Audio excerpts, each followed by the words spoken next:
Hi everyone and welcome to the updated Evade Spiritborn guide for Season 11. This is a very popular build from back when Spiritborn launched. You might have seen that or played it before, but it is back. In fact, it is one of the strongest builds in the game this season. Not just because it's incredibly fast, easy to gear, easy to build and to play, but also it actually pushes extremely high, close to what we expect to be the top performance out of all builds in the game. So this build just kind of has it all. At level 15, you start evading and you never look back. It just gets better and better and better. And it's an absolute powerhouse in Season 11. So I'll walk you through this. I have the planner that was updated by Ignition, one of our max roll Spiritborn writers. I will present it to you, plus the max roll guide that is also basically about to go live. And you can go check out everything there.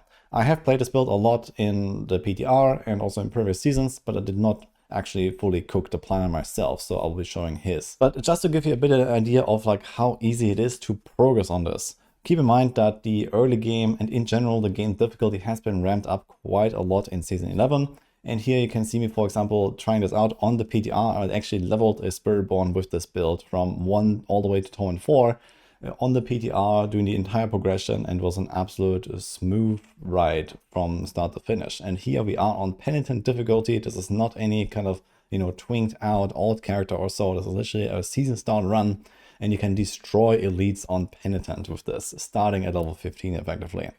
So there are a few things that give you like kind of like a big jump in your power as you go, but I will explain them in a second. Overall though, you have a very smooth ride, starting from very early on, and you're just going at a high difficulty, at a high pace, and you're gonna have a good time. Now, I do want to note one thing before I go into the planner, which is that this is certainly a somewhat different playstyle from most other builds because of this evade playstyle. Basically, you never really use your skills. You don't use a core skill to attack enemies or something. So this is like part of the strength of this build. You are moving all the time with evade, and that also kills enemies. So this is very good, but obviously the controls are very different. So your main attack becomes your evade. So what I do as like a little trick in my case is I bind my evade to my mouse wheel up and down. So I just scroll my mouse wheel up and down all the time and trigger evade that way, which makes this much more comfy instead of, for example, pressing spacebar all the time. Or, maybe you can find some other solution for your own keybinds. But I found this a lot more comfy. Now let's get into this here. So we have the different variants. You can also find those in both the Evade leveling guide that is already live on Maxroll, plus the Evade endgame guide on Maxroll. So those are two separate, split between 1 to 60, and then all the torment difficulties. And everything is here in this planner as well. So you can see the progression steps. There are a few kind of like important breakpoints that really change how the build plays and feels a little bit. So I want to walk you through this. So at the start, you don't really have evade going yet. So you have to at least get to level 15 to get the Eagle Haul, because this is where your feathers actually come from. So this is kind of the number one thing. So you have to use, whatever other build basically, but it's also explained in the leveling guide if you check it out. So you have to maybe use Crushing Hand or Quill Volley or something, and then eventually unlock the Spirit Haul. At level 15, you get this, and suddenly you have like a huge power spike. So one thing that you now want to do to even start evading at all is you want to reset it with Thunder Spike. So this is like one of your basic skills here. It has the accelerated Thunder Spike upgrade, which is the main reason why you can evade all the time. So as part of the Thunder Spike skill, you get the third attack reduces your evade cooldown by 5 seconds. The base cooldown is 5 seconds, so you get 1 charge back every time you do a third Thunder Spike. Plus, you also trigger it automatically while doing evade. So for example, you do 2 attacks and then 1 evade, and the evade will trigger the third one, and then we get a reset, and so on. And now the thing is that as you build this character up, you will get more and more cooldown reduction. And with that, you eventually get to the point where this evade will just reset itself. It's like an infinite cycle. When your evade cooldown is less, let's say it's like 1.5 seconds or 2 seconds, then you will get still the 5 seconds cooldown back. And this means that you can actually infinitely evade, because you get -5, and then every third time you evade, you get this cooldown reduction effectively. So this is the progress goal that you work towards as you go. But at the start, you cannot really do this. You don't have the cooldown reduction available while you're leveling. But one thing helps you out quite a lot here, which are boots with the attacks reduce evade cooldown. So you want to have boots like that. And in combination with the Thunder Spike cooldown reset, you can actually get a lot of evades going already pretty early on.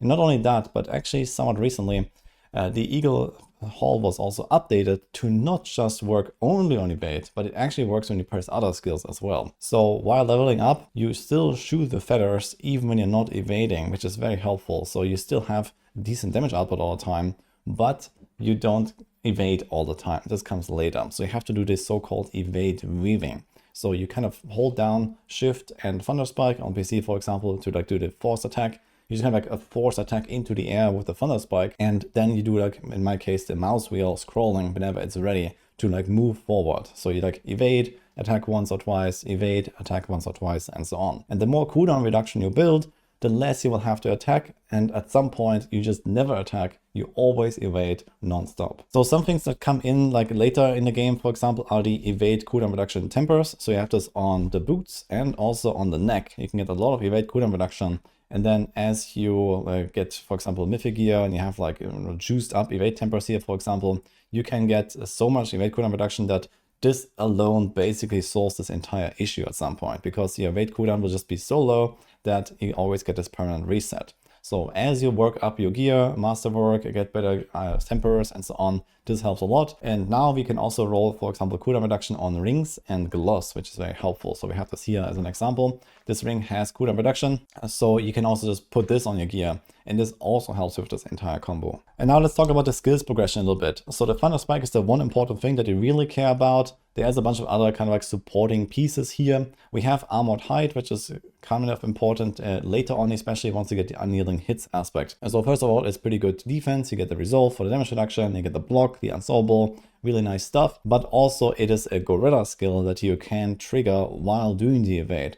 And this is important for this aspect here. So we have unyielding hits, a very powerful aspect. So fully maxed out, this gives you almost quadruple damage.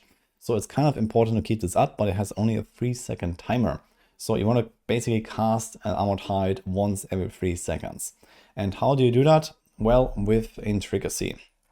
So this is a passive down here that allows you to freely cast your last used skill before your ultimate. So in our case here, this is the Seeker. So you cast the Seeker every few seconds, and then you just kind of spam Armored Hide. And then as long as the last cast before the Seeker was Armored Hide, you will get the reset, and you get a few free uses that can kind of just spam over time. Since you cast the Seeker very frequently in the late game, every few seconds, you'll effectively always have this effect. You don't have to think too much about it, as long as you actually get your ultimate cooldown back. All of the other stuff is just kind of like supplemental, like utility and situational stuff. So there's like a sword to like jump around, or Concussive Stomp is like on the bar. This is mostly just like for stat scaling with Resilient or something. Same with Counter Attack. It's mostly just there to give you stats like dodge and crit damage. And maybe if you're in danger, you can press it. But the main thing you really worry about is Armored Hide and the Seeker. For the early game, this looks a little bit different here. So this is, for example, while leveling, and then the very early torment progression, we actually have the Devourer. So there's a different reason for this, which is that we just don't have the cooldown to really cast the Seeker all the time. And instead we go with the Devourer, which is much easier to keep up. It has a 15 seconds duration. And that is actually helpful because of Supremacy. So Supremacy is a very powerful passive that gives you this 30% damage buff. But what it doesn't say is that it actually stacks 3 times higher than that. So you can actually get 30 stacks of a 3% buff up to 90%. And later on, you get even more stacks of that when you have the Wushnak Pa, and with Masterworks, you can get 10 ranks on this passive. And with those 10 ranks, you get a 10% boost per stack, up to 30 stacks. So in the end, this is actually a 300% damage buff. So it's very important to keep this up. And the way to keep this up is that you just kind of cycle your ultimates all the time. So I talked about the Seeker earlier. You want to use this to reset your Armored Hide, but you also want to use this to keep your Supremacy up. And there's also other stuff like Resolution passive as well. So in general, you are very strongly incentivized to use the Seeker on cooldown effectively. And also because it gives you the guaranteed crits, so you don't even have to scale crit chance. Now in the early game, you don't have that cooldown, and this is why I wanted to explain this. You go with the Devourer because you can very easily keep up Supremacy. You can't really get to the point where you cast Seeker, at level 60 or level 50 or something like that. It will take a little bit until you actually have that going.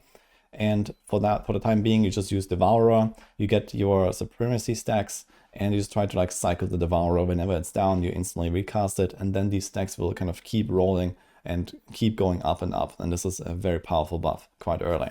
And then whenever you get to the point where you can cast a Seeker pretty reliably, this is when you do the switch. Usually when you get the Wushnak Pa, this has the attacks reduce ultimate cooldown. This is actually helping you to cycle through this. Plus there's the Sem-Sec rune combo here. So you see this socketed. Whenever you cast Evade, you'll get the ultimate cooldown resets. And on top of this, we also get a lot of cooldown reduction from Loyalty's Mantle. So if you get a good roll on this unique effect, you get up to 60% cooldown reduction as long as your Eagle halls match in primary and secondary. So you see this here, primary, secondary hall, Seeker skill. So this gets a huge cooldown reduction, and then you can actually get to the point where you cast this like every 3-4 seconds and you keep up all of your buffs. So that is kind of like the main idea of where the build will go eventually once you have done the full progression. So I tried to lay it out as best as I could here with going through the different variants. You can also find more details about all of these steps in the guides. There are the starter variants, ancestor variant, mythic, and so on. So you can see it step by step as you unlock individual items and so on. Plus the leveling guide that actually walks you through from 1 to 60. Just a few other notes about how the setup works and what you're looking for. We have a few other uniques here, for example, the Ban of the First Breath. This is actually a relatively underused unique, but in this build it fits really well because we have the Evade anyway. We don't care about this Armored Hide passive effect, we press it all the time anyway, but we have a pretty decent damage buff from the effect, plus decent stats, and there's the maximum resolve stacks. So usually you can have 8 resolve stacks. With this you can get 17. If you have something like the tenacity aspect, you can get even more.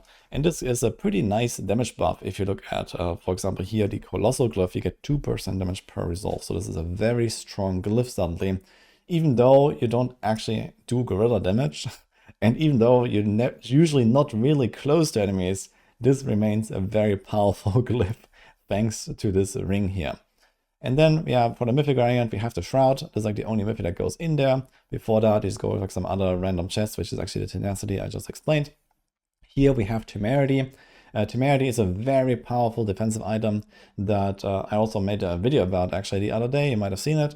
But a lot of builds will probably run Temerity because monster damage has gone up a lot. There's a lot more danger in general. And for the Spiritborn in particular, you also get extra offense from the Viscous Shield legendary node. It's on the Paragons here. So if you have a full barrier, you have like a pretty sizable damage buff from this. So there's another reason to run this. So this build actually ends up being really tanky because you constantly generate barriers. You constantly generate a lot of healing thanks to Vital Strikes. So those two things synergize. And effectively you heal your entire life pool once every second or something like that as you shoot into a pack, maybe more even. So as long as you don't get one-tapped by something, you will always sustain and you'll always generate a barrier, and it's going to be absolutely wild how tanky this will feel for a Spiritborn. On top of that, you also have some other nice defenses that go with this, like the perma 100% unstoppable and block chance or armored hide. You also have CC from, for example, the Seeker, and you have the counter attack you can press if you actually want to dodge everything.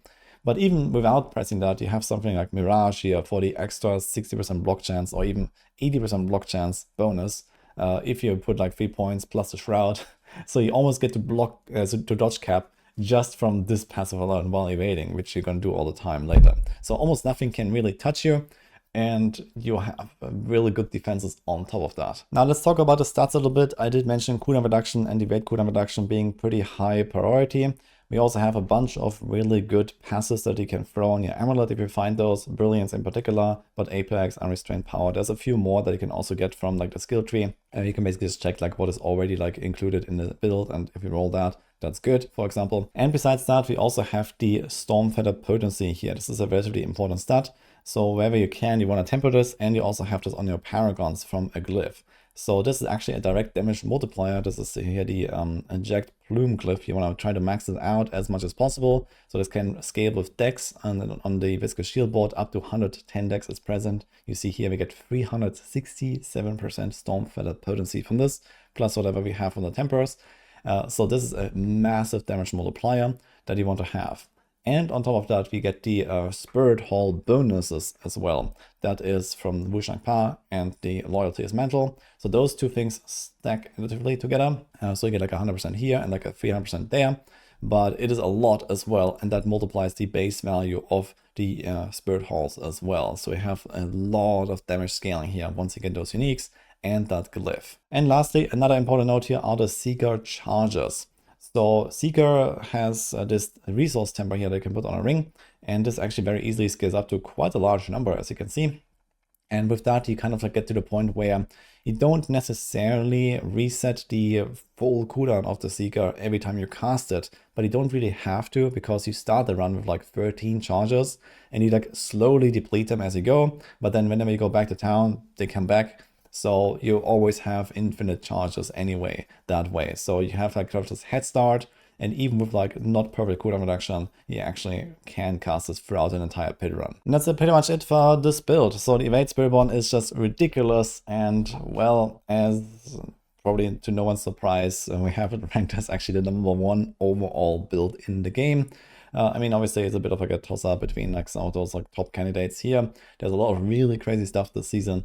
So yeah, Evade is just one of those things. You log in, you start blasting, and it never stops. So that's kind of the big strong point it has.